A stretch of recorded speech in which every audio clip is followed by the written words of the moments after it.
goddess of Dragonstone, and heir to the Iron Throne.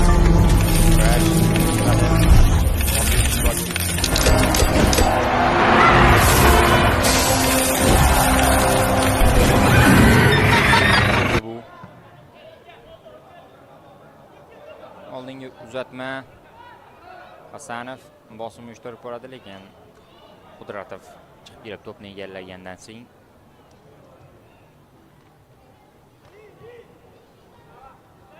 bosimning foydasi yo'q.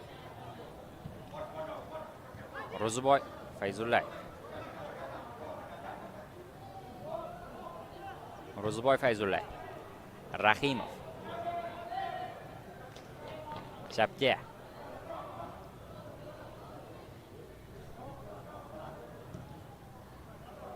Uzatma. Marfaliyev zarba berishga imkon topa olmadi. Hasanov uzoqlashtiradi.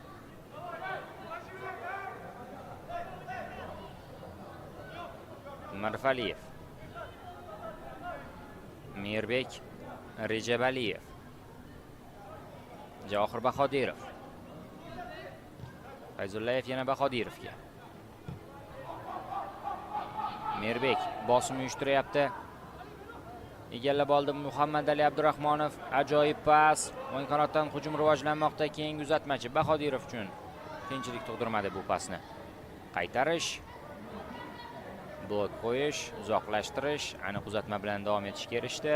Keyingisi esa umuman tushunarsiz harakat darvozabonancha. Oldinga chiqib ketgandi-yu,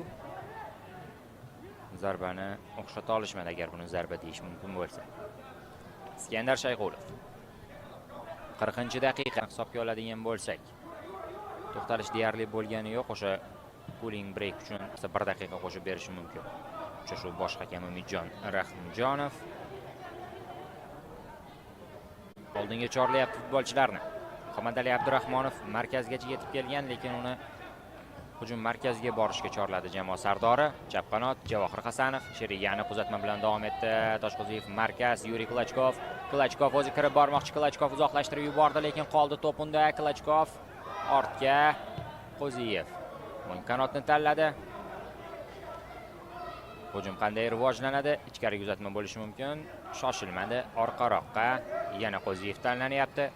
Uning uzatmasi Javohir Hasanov zarba berishga yaqin edi-yu, lekin to'qnashuvda yutib chiqyapti.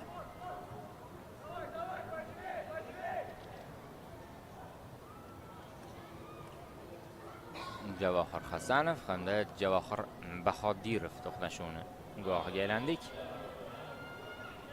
Ikkinchi qavatda bermaydi albatta Bahodirov. Navbatdagi standart sho'rtanda.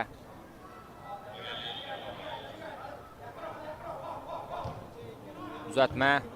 Qaytardi himoyachi. Qarshi hujum bo'lishi mumkin. Bosim va qoida buzarlik Toshqo'ziyev tomonidan.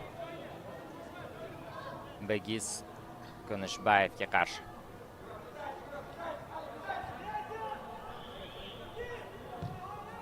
Ikkinchi daqiqa.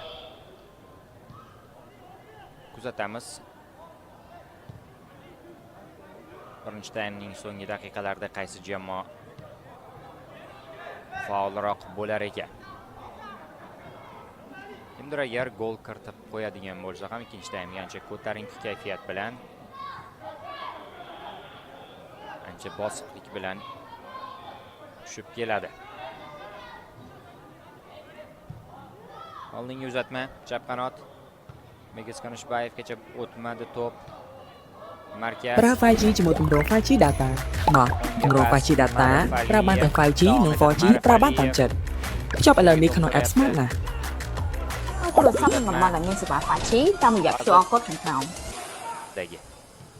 ប្រើ 5G ជាមួយគម្រោង 5G data មកគម្រោង 5G data ប្រើបានទាំង 5G និង 4G ប្រើបានតាមចិត្តភ្ជាប់ឥឡូវនេះក្នុង App Smart ណា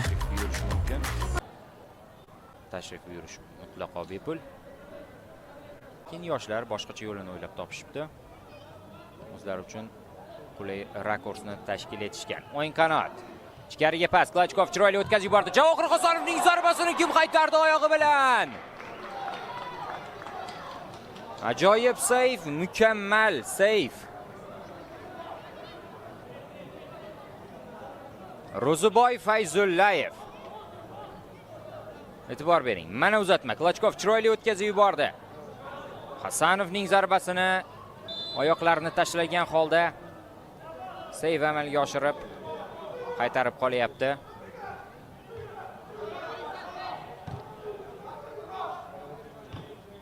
Ro'ziboy Fayzullayev. Klachkov o'tkazib yuborishni emas, chiroyli uslubda zarba berishni istagan ekan, o'zi istamagan holda chiroyli harakatni baribir amalga oshirdi. Hasanovga qoldirgan holda Hasanovning zarbasi Hasanov qilishi 100% ishni amalga oshirdi, lekin Ro'ziboy Fayzullayev o'ng qanotda paslarni ham, zarbalarni ham oldindan o'qiyapti. Sirojiddin Qo'ziyev. Navbatdagi burchak zarbasi 45-daqiqa. Hakam ichkarida tushuntirishlarni olib boryapti Klachkov hamda Olimpik Mobius futbolchisiga. Uzatma Qo'ziyevda. Himoyachi qaytardi. Begiz Qanishbayev o'tib keta olmadi. Toshqo'ziyev qaytardi. Keyingisichi. Yana bir kurash. Yana Toshqo'ziyev. Oldingi uzatma. To'pni saqlab qoldi. Sho'rtan jamoasi o'zida.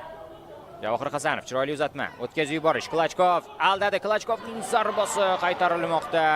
So'nggi daqiqalarda Sho'rtanning hujumlari ancha xavflilashib